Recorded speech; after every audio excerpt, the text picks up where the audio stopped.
What was Inca social structure?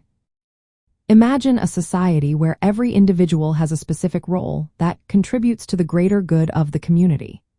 The Inca civilization, which thrived in South America from the early 15th century until the Spanish conquest in the 16th century, had a well-defined social structure that played a vital role in its success. At the top of this hierarchy was the Sapa Inca, the emperor who was considered a descendant of the sun god. The Sapa Inca held absolute power and was responsible for governing the vast empire, which extended along the western coast of South America. Below the Sapa Inca were the nobles, known as the Inca aristocracy. This group included high-ranking officials, priests, and military leaders who assisted the emperor in managing the empire. They owned large estates and held significant influence over the people.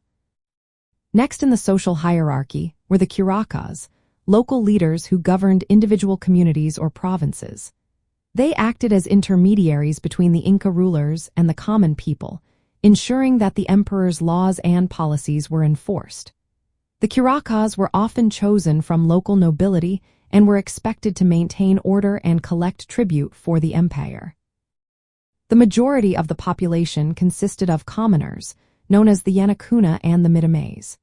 The Yanacuna were the general laborers and farmers who worked the land, while the Mitimays were people who had been relocated by the Inca government to promote agricultural development and cultural integration. These commoners were essential to the economy, as they produced food and goods that sustained the empire. Lastly, there were the slaves, who were typically prisoners of war or individuals who had fallen into debt. While they had limited rights and freedoms, some could earn their way to freedom through hard work. This structured society allowed the Inca Empire to thrive, as each class had specific responsibilities that contributed to the overall stability and prosperity of the civilization. Understanding this social structure provides a glimpse into how the Inca managed to create one of the largest empires in pre-Columbian America.